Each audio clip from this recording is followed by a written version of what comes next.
The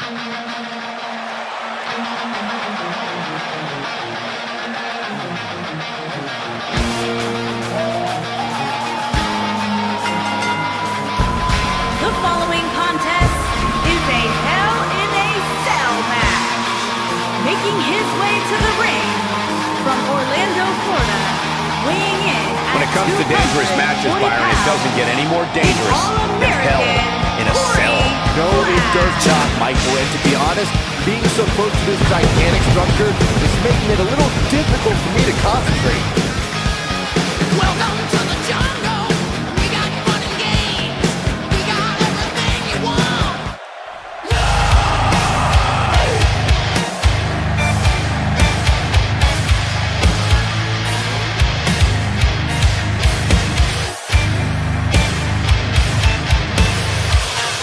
Are we alone? Left to run with her in the cold. Can we hope for a life in circles? Never growing old. Never growing old. Embrace the stories living in the sand and trace the echoes buried by your And his opponent, first, from Indianapolis, Indiana, weighing in at 291 pounds, Marcus Storm. As we prepare to get started here, just take a look at the size of this gigantic Hell in a Cell. And I think we should recognize just how courageous these superstars are to even compete in such a demonic match.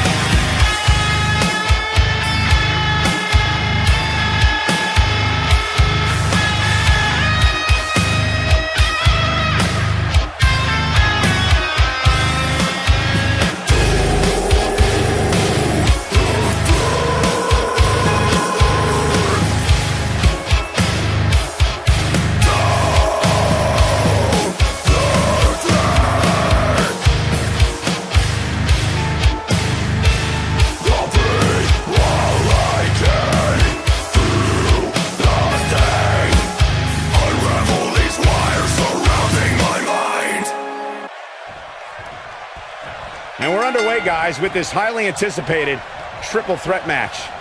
Guys, this cell is absolutely gigantic. Just looking at it makes me happy I'm retired.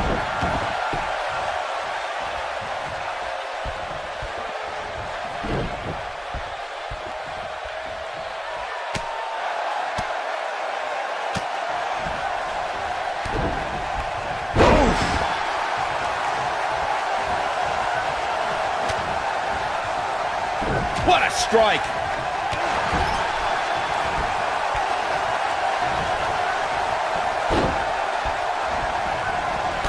Torturous knee.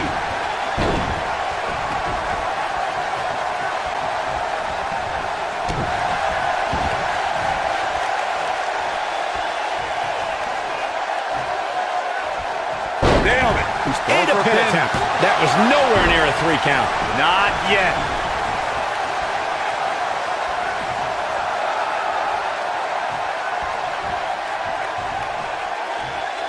Oh, nasty impact.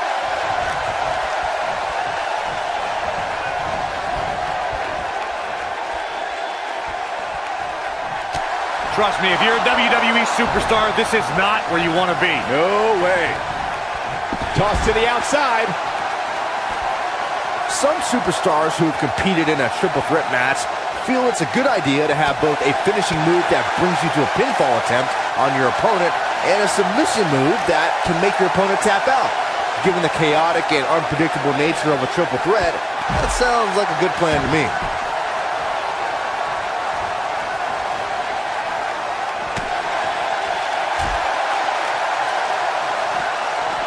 Hard to dispute Byron's point about what these superstars put themselves through in an environment like this.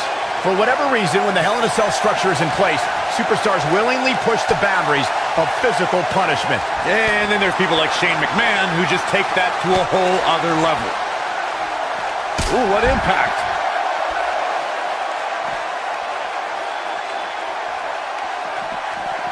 Oh, and he reverses it.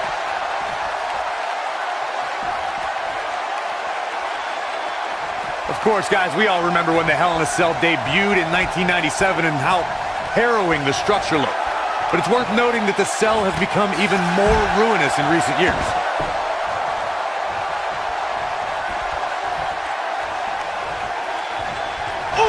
Oh boy, he is rolling.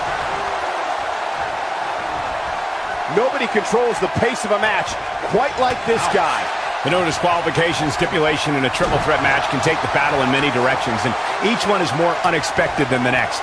A superstar can be attacked with a weapon and can be assaulted by an individual who's not even signed to compete in the match, and the contest will continue because everything's legal. To know that someone could bludgeon you with a sledgehammer, lay you out with a chair, or beat you with a kendo stick, or you can be attacked by someone who's not in the match, and the referee can't do anything about it. It makes things very difficult if you're on the receiving end of assaults like, looking at it here. Guys, we have Beautiful technique. Game, set. looking for all the glory here. Oh, somehow! Wow!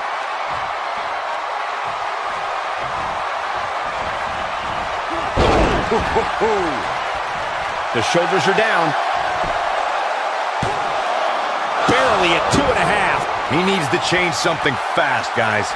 Corey, you mentioned the triple threat rules earlier. Well, this match type became popular in the 1990s when it also went by names like the triangle match in WCW or a three-way dance in ECW. When we talk about a triple threat match, something else about the stipulations that's important to include is that the match can also be contested under elimination rules.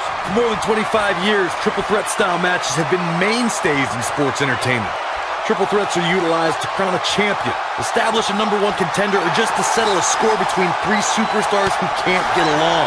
Triple threat matches have also been decided inside 15-foot-high steel cages with ladders and in tag team competition. Guys, we all know the storied history of Hell in a Cell, but we'd be remiss if we didn't at least mention that the first time anybody laid eyes on this demonic structure was back in October 1997 at the Bad Blood pay-per-view. Corey, we've seen unbelievable championship matches and triple threat contests over the years. You're absolutely right. The fact that a champion does not have to submit or be pinned or be factored in the decision at all to lose their championship is something that can influence their approach to the match. As some would say in a triple threat, you don't have to beat the champ to become the champ. That's a risk that a champion runs when being put in this type of match. We've heard from many superstars who say that fact does affect their training and overall preparation for a triple threat match. It would have to. The superstar always needs to be ready to be attacked by both opponents in a triple threat match. Circumstances create interesting alliances, and the numbers game can become your worst enemy in a hurry when you're competing against two other opponents. No matter how you look at it, it's a situation you don't want to be in, but you must prepare for it. When this guy's on, look out. Oh, man. Just as important as Byron's point about there being no rules inside the cell, the same holds true for outside the structure. As we've seen many times in the past, superstars don't always stay within the cell. No, they don't, Cole. In fact, a lot of times you'll see them competing on top of the cell of all places. Oh boy, he is rolling.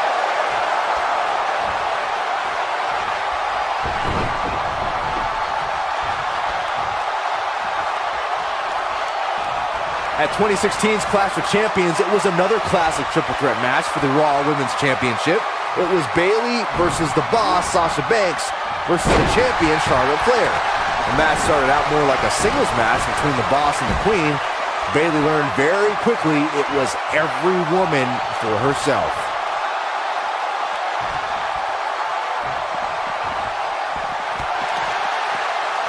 It's hard not to recognize what Shane McMahon has done when it comes to Hell in a Cell. As Corey was saying, but at what point is enough enough? Come on, Michael, there's no such thing as enough when it comes to Shane McMahon. Even you know that.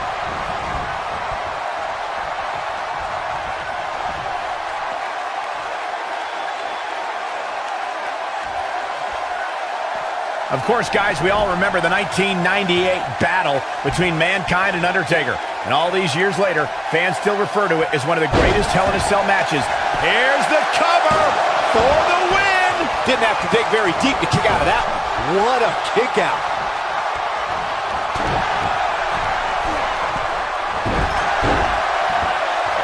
On the move.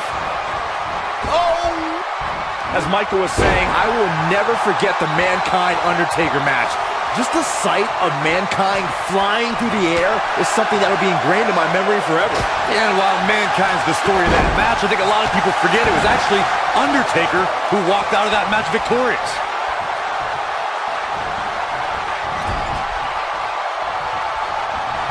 I don't know how much more of this he can take. Yeah, things look bleak right now. This is what makes him one of the best in the business.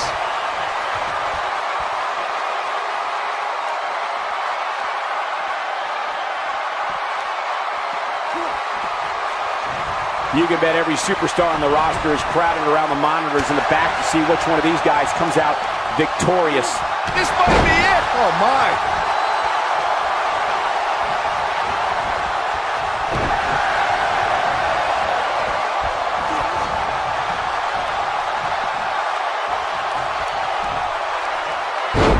Back suplex.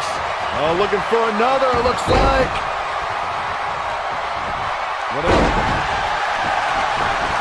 As we all know, Hell in a Cell matches tend to deteriorate once the competitors leave the confines of the ring.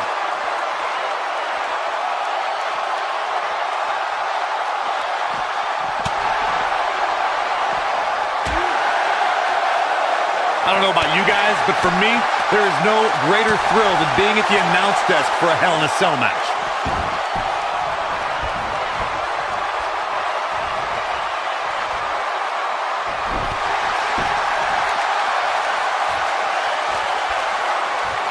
Oh, man, what a hit. Knocked right off the apron. He's making a statement here with this attack. Boom, what impact. You know, I'm a little surprised, Corey, to hear you talk about the thrill of announcing a Hell in a Cell match, considering you were there when Shane McMahon shattered the announce desk at Hell in a Cell 2017. I was there too, Michael, and I'll tell you, I will never look at Hell in a Cell matches the same after that. You were? Harsh impact.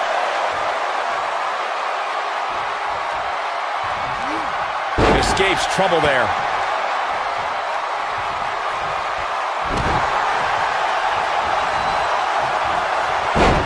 Oh, the old head scissor. On the move. Picking up speed. Oh. You gotta believe this one's over.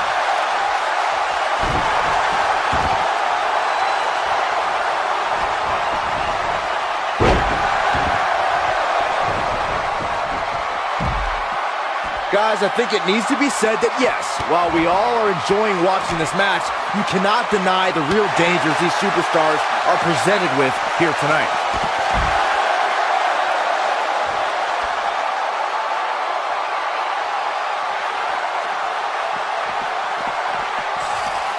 All three of these competitors hoping to walk away with the winner's end of the purse tonight. Byron, you spoke about this before, a competitor. Ooh, what impact! Got every ounce of that one. This could be over.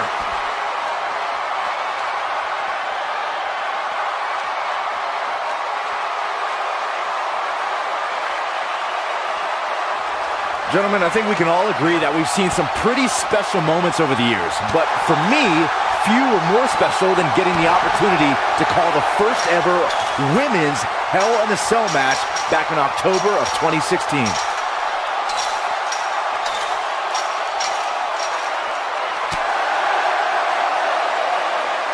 When this guy's on, look out. Recalling that first ever women's Hell in a Cell match, I gotta say, the ovation Sasha Banks received that night was among the loudest I've ever heard, but I didn't remember you actually calling the match. Yeah, that's what happens when you compete in your hometown, Cole, but ovations can only get you so far. And in the end, it was Charlotte walking away with the win, not Sasha. He gets it with a reversal. Boom, what impact! Just when you thought he had nothing left. I don't know about you guys, but for me, there is no greater thrill than being at the announce desk for a Hell in a Cell match. Oh, the old head scissor.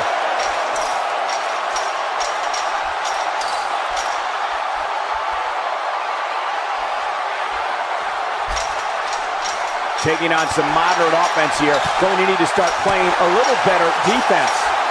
We've seen it on so many occasions, Corey. A superstar has the match won and all they have to do is pin their opponent. Or a submission is locked in and the person is fractions of a second away from tapping out. That's when it hits.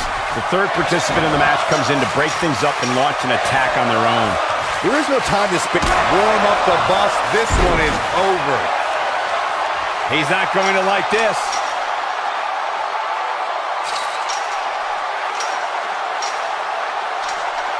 Here we go. Now in full control. Got the reversal. He's not in a good spot here, guys. He simply needs to find a way to regroup. And again. Great way to wear down your opponent.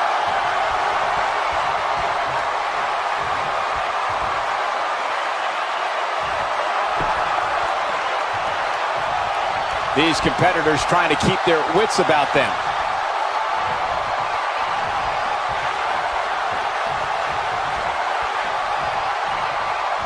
Harsh impact. And now one more time. Nailed it. That should do it. For the pin and the win! Yes. 2. Dug down deep and gets the shoulder up. Wow, I thought this was over. Boom!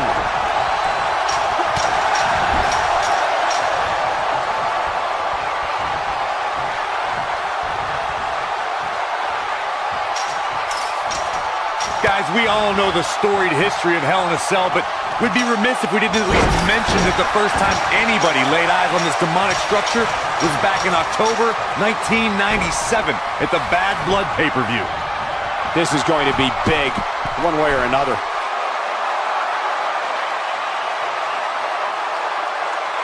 This could end it in a hurry. Incoming. Victory is on the horizon. Reflecting again on the first time we saw the Hell in a Cell. He's got him down. This is it. 2. A kick out, and you can see the frustration starting to build. Can you believe this? Nope, reverses it. Oh boy, he is rolling.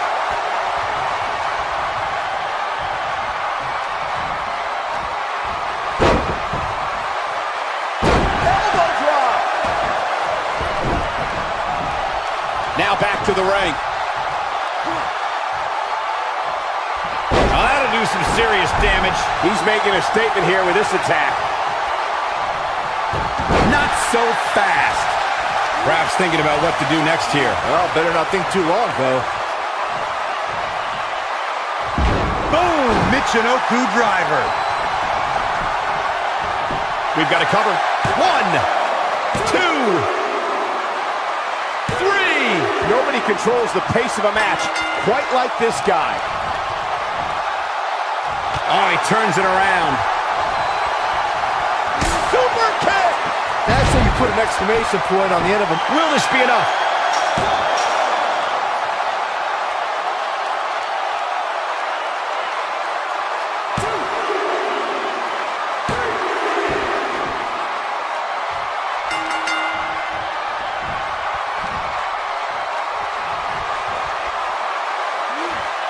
Impactful slam!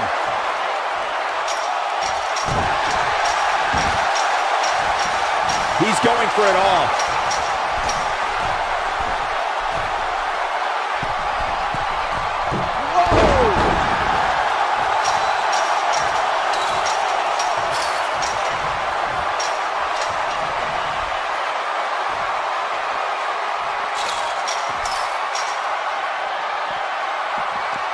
This might be it. Oh, my.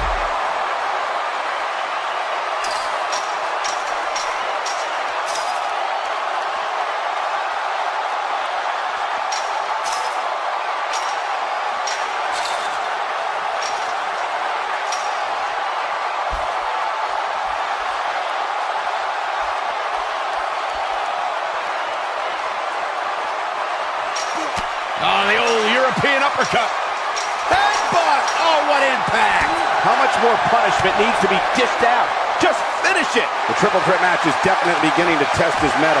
He's clearly outmatched outside the ring, guys. If he's smart, he finds a way to keep the action within the ropes from here on out. Yeah, things certainly appear to be trending in the wrong direction for him right now, guys.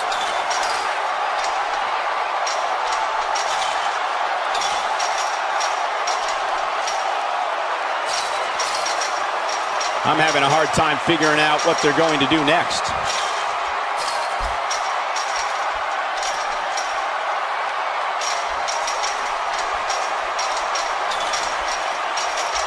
I just can't get over the physicality of this match.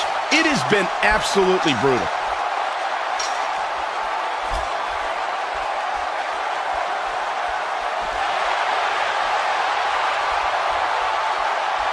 What a match! Choke slam! Did you see the height on that one?